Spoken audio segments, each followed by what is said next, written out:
Assalamualaikum warahmatullahi wabarakatuh.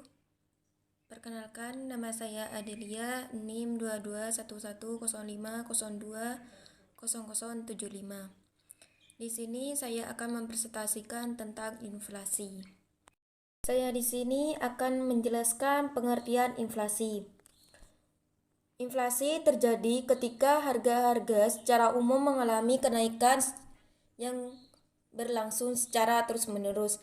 Pada saat itu, barang yang tersedia sangat langka, sedangkan konsumen harus mengeluarkan lebih banyak uang untuk barang dan jasa yang sama, sehingga hal tersebut akan mengakibatkan inflasi. Secara umum, inflasi disebabkan oleh banyak permintaan masyarakat terhadap suatu barang, kenaikan biaya produksi, dan peredaran uang di masyarakat semakin meninggi. Pengertian inflasi dalam Islam menurut Adi Warman Aswar Karim tidak berbeda dengan inflasi konvensional. Inflasi merupakan gejolak yang terjadi karena kenaikan harga meninggi secara sengaja maupun secara alami. Dan tidak hanya di satu tempat, tetapi di seluruh penjuru negara bahkan di dunia. Penyebab inflasi yaitu ada 3. A. Banyaknya permintaan masyarakat. B. Terjadi kenaikan biaya produksi. Dan C. Peredaran uang di masyarakat sangat tinggi. A. Banyaknya permintaan masyarakat terhadap satu barang. Barang yang banyak diminta oleh masyarakat ini menandakan bahwa barang tersebut banyak diminati atau dibutuhkan oleh masyarakat, sehingga menyebabkan penjual dari barang tersebut menaikkan harga barang tersebut. Akan tetapi, ini belum bisa dikatakan inflasi jika berlangsung sebentar. Kalau secara terus-menerus itu terjadi inflasi. B. Terjadi kenaikan biaya produksi. Apabila terjadi kenaikan produksi seperti bahan baku, upah kerja, bahan bakar, dan lainnya, maka akan menyebabkan suatu perusahaan menaikkan harga barang yang telah dihasilkan. C. Peredaran uang di masyarakat sangat tinggi. Jika masyarakat mempunyai banyak uang, maka masyarakat cenderung membelanjakan uang tersebut secara terus-menerus.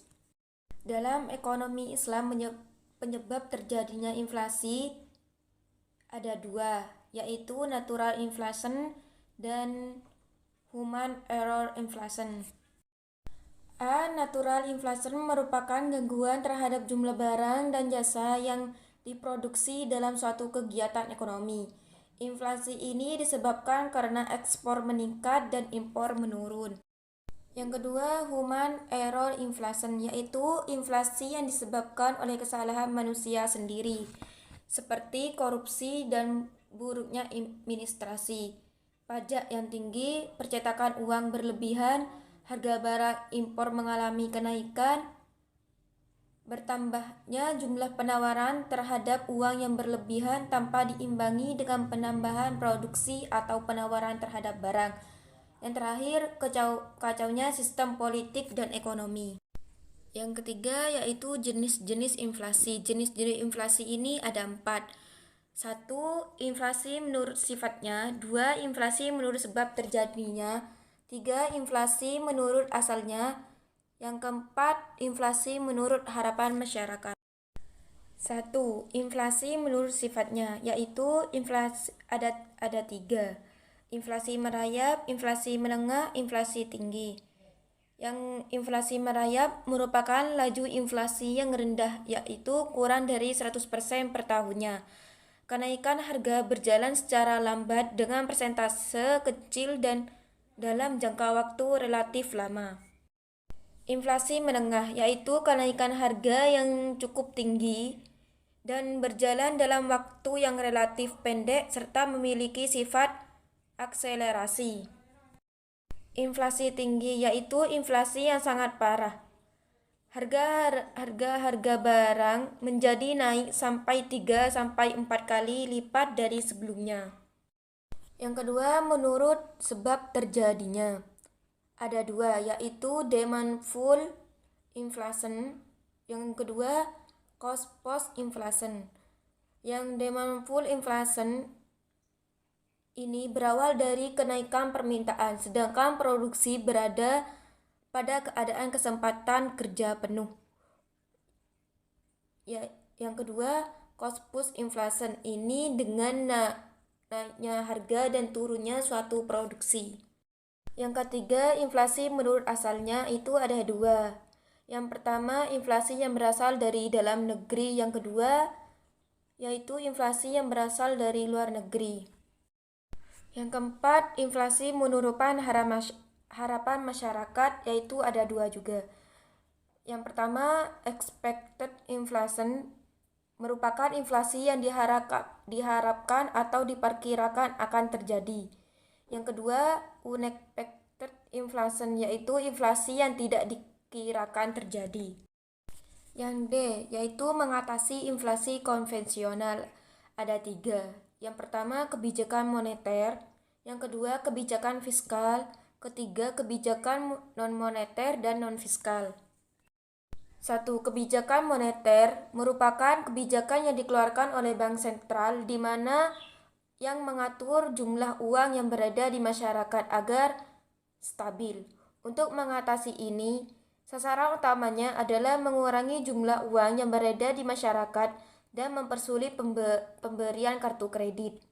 Ada 4 cara yang bisa dilakukan oleh Bank Sentral. Yang pertama itu ada politik diskonto, yang kedua politik pasar terbuka, yang ketiga politik cadangan kas. Yang kedua yaitu kebijakan fiskal. Kebijakan ini adalah kebijakan yang dibuat pemerintah yang berkaitan dengan pengeluaran dan pendapatan yang berupa pajak pemerintah. Yang ketiga, kebijakan non-moneter dan non-fiskal, yaitu kebijakan yang menempuh peningkatan hasil produksi, menstabilkan gaji dan upah, dan mengendalikan harga serta distribusi barang kebutuhan masyarakat. Yaitu mengatasi inflasi dalam ekonomi Islam. Ada 4. Yang pertama, inflasi dalam Islam. Yang kedua, uang harus dicetak dengan jumlah yang rendah. C. Menerapkan strategi dual aid fund. Yang keempat, menerapkan kebijakan fiskal. Yang A. Inflasi dalam Islam. Pada dasarnya dalam Islam bukan inflasi, karena mata uang yang digunakan dirham dan dinar yang memiliki nilai yang stabil dan dibenarkan oleh Islam. Di zaman Rasulullah, sebelum peperangan terbagi menjadi dua, yaitu inflasi akibat kekurangan persediaan barang dan inflasi akibat kesalahan manusia. Tetapi di zaman Rasulullah itu terjadi inflasi akibat kekurangan persediaan barang karena kekeringan dan peperangan. Cukup sekian presentasi dari saya. Apabila ada kesalahan mohon maaf. Assalamualaikum warahmatullahi wabarakatuh.